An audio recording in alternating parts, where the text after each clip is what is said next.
everyone, and welcome to Design and Dialogue. It's your girl, Jackie Clark, and today I am here with Panama. He is a CEO and creative director and artist, and in my opinion, a partnerships connoisseur. And I'm so excited to have this conversation with him today to get his insights on how he's developed amazing partnerships, what they've done for his brand, and how you guys can develop partnerships for yourself as an influencer, as a creator, as somebody in the space taking lead and charge in what you do. You too can command brands. So, Panama, thank you so much for being here. Absolutely. Thank you for having me, Jackie. I really appreciate it. Of course. So I know you're super busy. I know you do so many cool things. So for those who don't know who you are, can you tell us a little bit about yourself? Yes. I always like to say that I'm an artist who's just good at like a lot of other things. So my first passion is absolutely music, but I do have a background in event curation, streetwear design, and just garnering a lot of different brand partnerships. So, I use all of that to my abilities.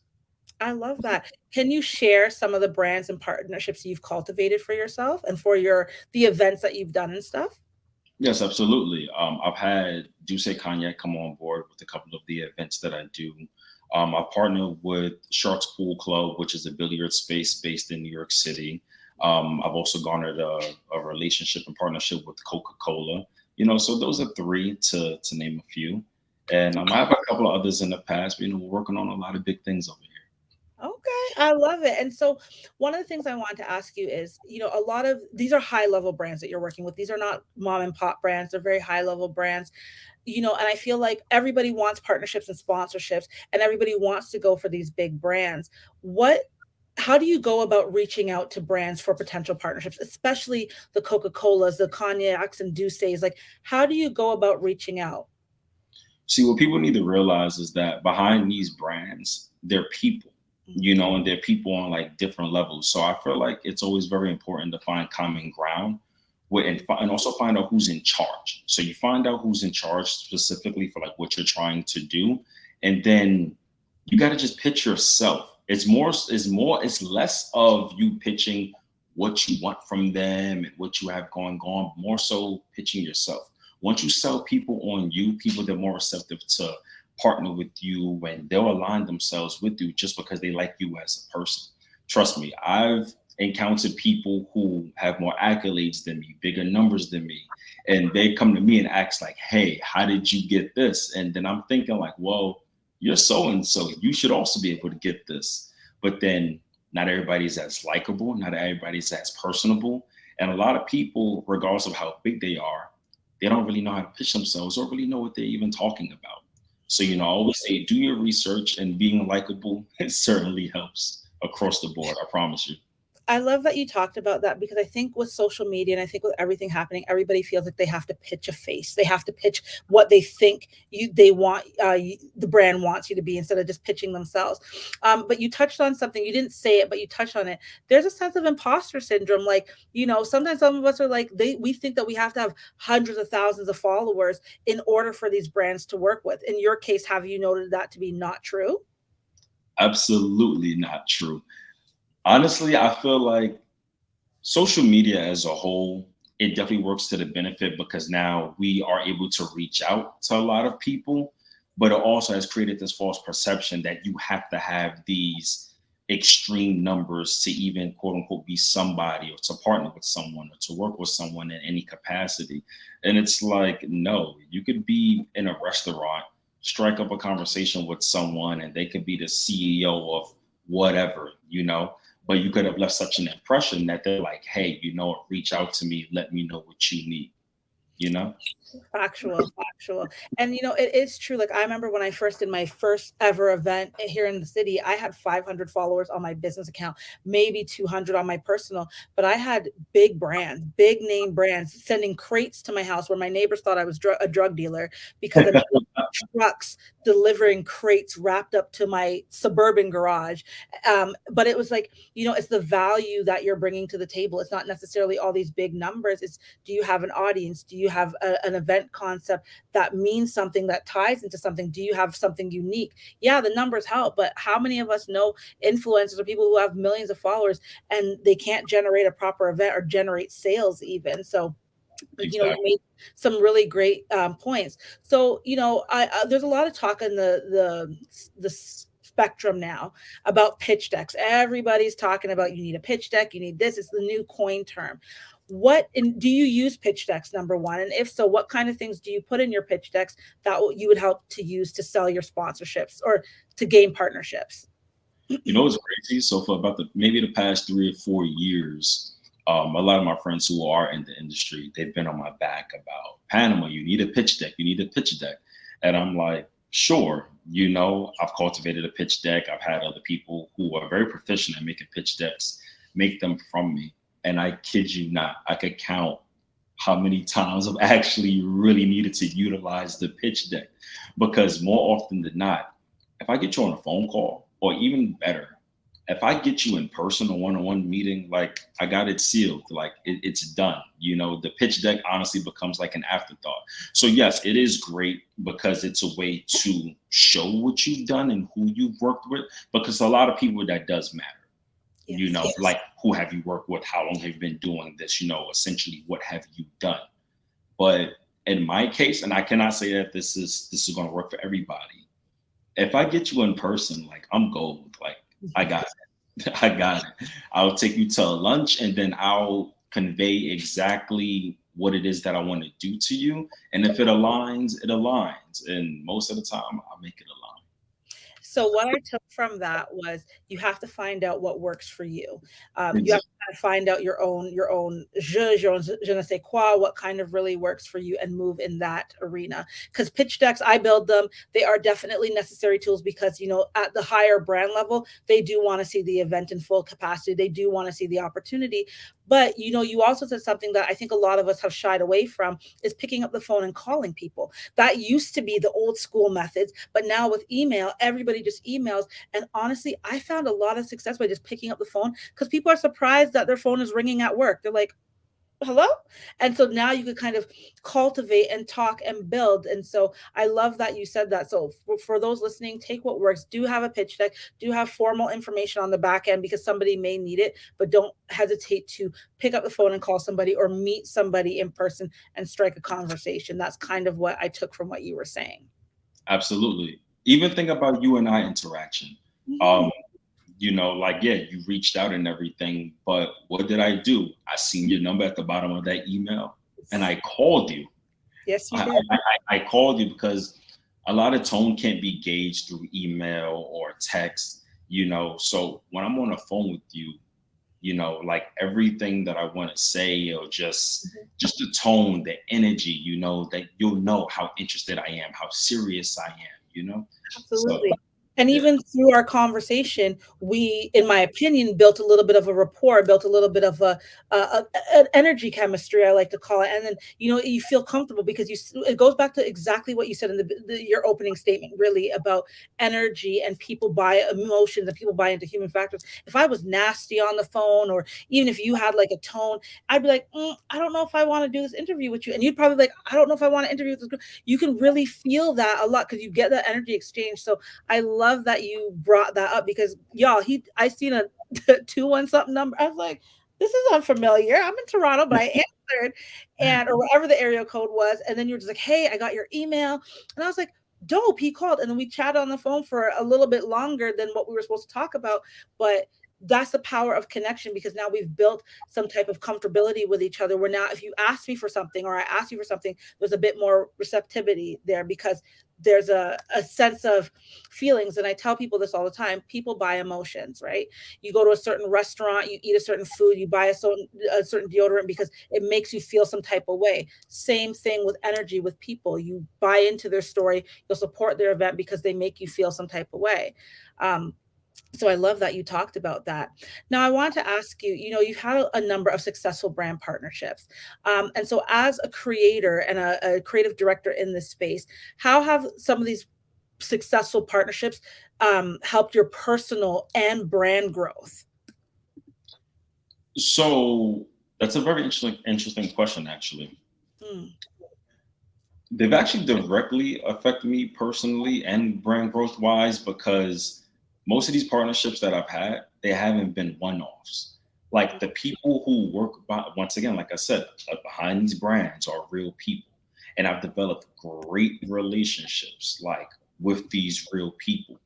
And with that, now they keep me in mind about other things. Like, yo, hey, Panama, like this is going on. I think that you'll be a good fit, whereas if it was just like a one-off, or if I did a terrible job with like my brand partnership with them, they wouldn't even care to pick up the phone again.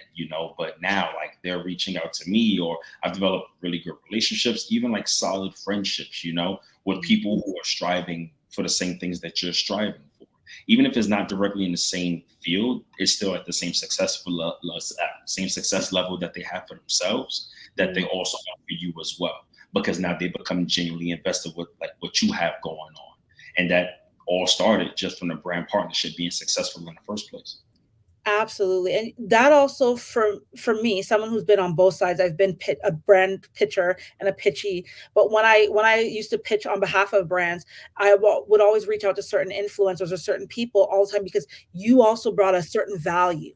Like, not just the work with you was great, but the event experience was great. And I can justify cutting a $30,000 check for you and justify that to my team. Be like, no, I have to cut him a check because the return on investment, not even the investment, the return on engagement is also that much better. So then I want to ask you, you said you have a lot of long, in PR terms, we call it long lead relationships. How do you maintain these? Because a lot of people, they get sponsors the first time and they want to reach out to them again, but they haven't really maintained a relationship. Do you maintain relationships? And if so, how?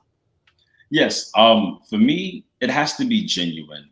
Mhm. I've never maintained a relationship solely for like my benefit, like as far as like, and obviously everybody's, self-preservation is a thing. But like for me, it's like if I maintain a relationship, I genuinely want to, keep a connection with you. Like, because I don't care who you are or what you do. If I don't like you as a person, and I know this is sometimes you got to separate your personal feelings from work, but like if I don't like you as a person, or if I feel like our energy isn't in sync, or we don't click, I have no desire to want to continue to work with you.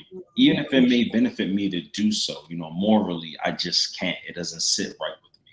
So inviting people out, picking up the phone, checking in on them, seeing what they have going on. How can you be of assistance to them? You know, because everything can't be take, take, take, take, take. How can I also be of service? And yeah, even if they say no, even if you know that they got it covered, offer, ask, you know. And So it being goes of service, essentially. Yes, and it goes back to something you said earlier. These are humans. These are also people who have emotional needs as well. And so just the thought of offering, and it's like any relationship that you would nurture with a friendship or anything, you have to maintain this. Hey, like, I've sent sponsors flowers. I've sent people who've gone above and beyond for something else. I've just sent them a bouquet of flowers for just thank you so much. I know this was a headache. And they're like, oh my God, you didn't have to. I said, no, no, it's okay. And then I might not reach out to them for 4 or 5 months because I don't need anything from them, but it's just, hey, just checking in. How you doing? Oh, good. Like, you working on something? No, but like, just want to see how you're doing. Those small things go such a long way in the relationship building stage. So I wanted to also talk to you about selecting brand partners. Now, I know I feel like a lot of people, they just go, they're like, I just want every brand. And they just start picking brands all over the places because they think they need it to align for their event. And literally, I cringe when people do that. But there's something about selecting like-minded brands that fit the theme or essence of your event because they align from either an audience perspective or just a value proposition perspective. How do you go about selecting brand partners, and collaborating with them as a expert, as a creative director? How do you go about picking these people? Well, I'll go about it a numerous different ways, but one, I look at, okay, what have they done in the past event wise that can align with what I have going on? Also, I look at what haven't they done and how can I offer to fill that void, so to speak, and be an asset. Like, hey, I see you guys have done X, Y, and Z, but you haven't done this. Have you thought about this? I think that I can cultivate this. I think that I could make this happen and it'll be a good look for you guys. Because once again, aside from take, take, take, I like to be an asset in any partnership or any situation that I'm in, you know? Absolutely. Yep. Absolutely. So when you talk about being an asset, that also brings me to this question. Sometimes we get brand partnerships and we work with a brand and we're so gung ho and excited, but the brand has their own vision and mission and they start to overtake your concepts and ideas because they have the money, they know that you're coming to them, so we feel we can do whatever. How do you maintain authenticity with who you are, what your personal values are, what the personal concept of this event or collaboration was, but still also aligning with what the brand is bringing to the table without offending them? Okay, so when you think about any sponsorship or partnership, it's exactly that, a partnership. Think about a relationship, think about a friendship. It's compromise.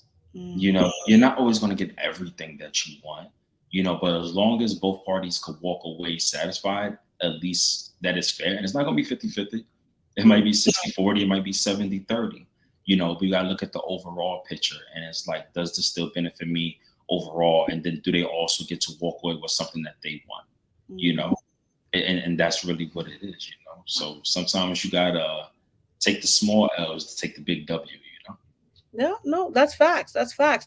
That also makes me think of this though. And I've seen a lot of these deals, brands come to you and they want you to do like 20 reels, all these edits and all these graphics, but they're not giving you the value. How do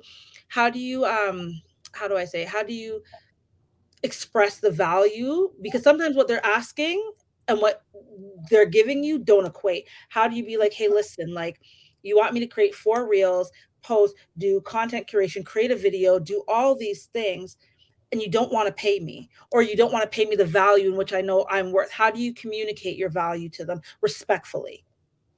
Okay, so is it okay for me to name brands during this If you conversation? want to name brands, yeah, go ahead.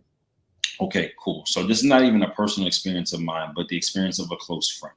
Mm, So he's partnered with Fashion Nova, right? mm, mm, He's partnered with Fashion Nova, and one of his requirements is that he needs 20 posts a month. mm. 20. And I've seen the checks that he get, and they're fairly decent, but I'm like, but what about your brand? Because at the end of the day, you are a brand.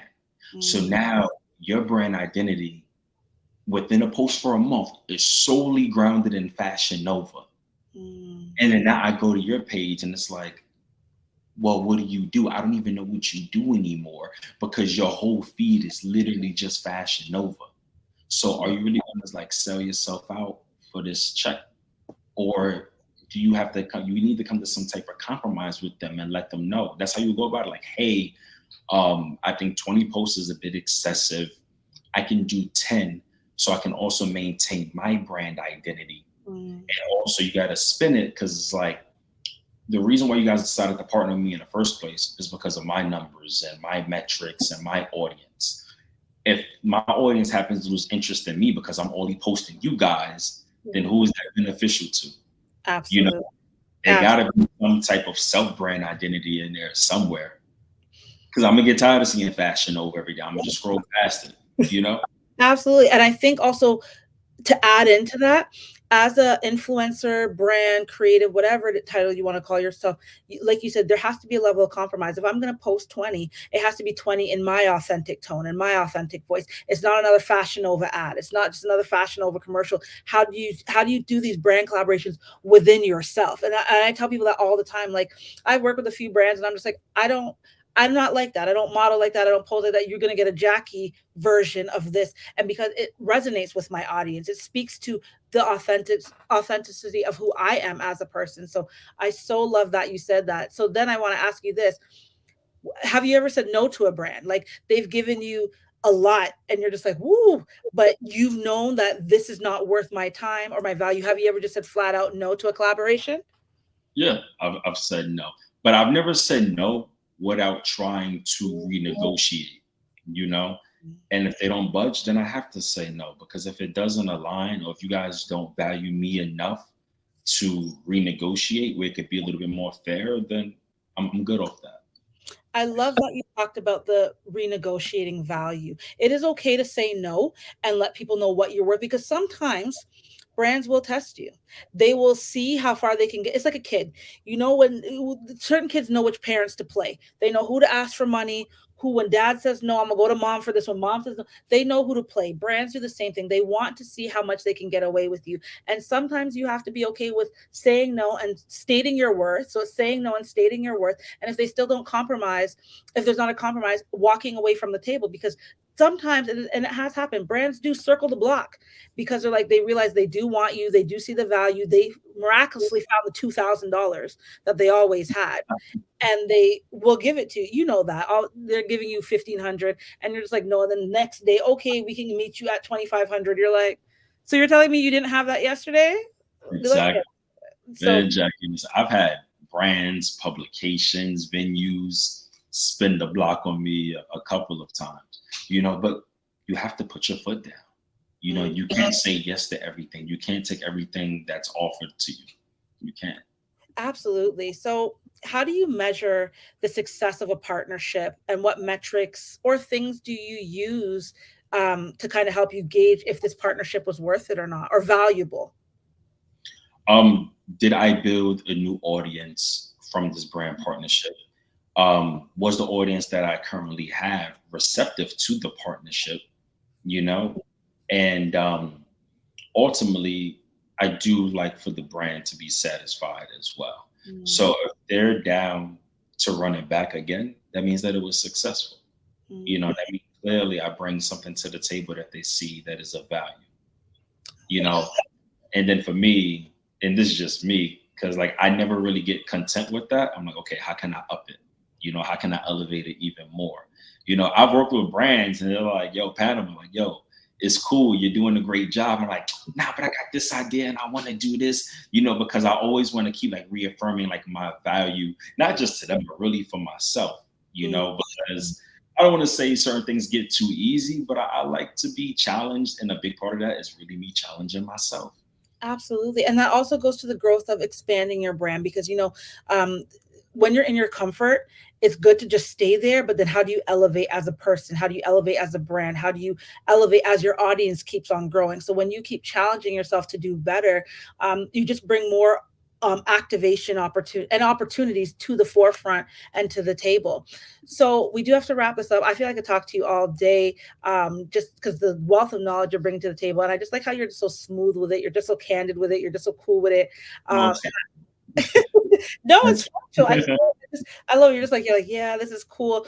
You're very humble with it, because there's some people who work with all these brands and they get, their chest is real high. You're just very humble, because I feel like, and I don't know you like that, but I feel like you also understand the value of what's here today could be gone tomorrow.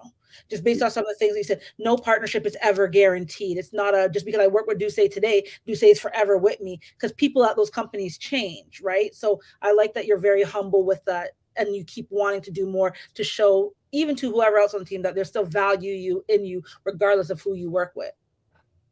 You You see, know? took the words right out of my mouth. Like circumstances could change by the day. You Mhm. know, your point of contact at X, Y, and Z company could get fired tomorrow. And then now you're dealing with a whole new set of people who Yeah. don't know you, who don't necessarily care. Like what the old staff may have liked about you, the new staff may not, So you got to keep it humble and you got to just be appreciative of the opportunities that you are granted. And most importantly, just enjoy the journey, you know? Sure.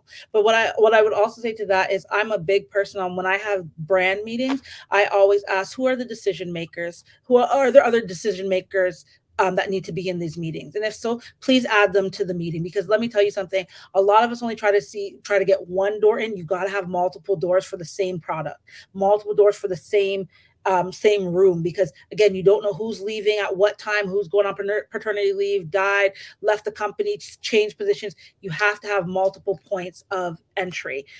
Last thing I want to ask you is, what advice would you give to aspiring influencers, creatives, or people looking to establish brand partnerships? What advice would you give them to help manage a successful brand partnership? You have to create your own brand identity and it has to be very unique. You know, who you are. Your pitches have to be very unique. Once again, try to highlight what they don't have and what they haven't done and find out a way that you could bring that to the table for them. Mm. you know. And also, don't just be so generic. Everything can't be so cookie cutter. Like if you're gonna create a pitch deck, cool, make it look different than everyone else's pitch deck, you know. And also pick up the phone. They listen, I kid you not, these people they get tons of DMs and emails all day. Phone calls is like a lost practice nowadays. So Yeah. when people see that phone ring, they're like, wait a minute, you know, like hello, and then you know you can work your magic from there. Absolutely. Twitter is a great place as well. Facebook, in there are Facebook groups going into their chat bots and asking. I get a lot of, hey, I have this event. I would like to connect with the marketing director. Who can I reach out to?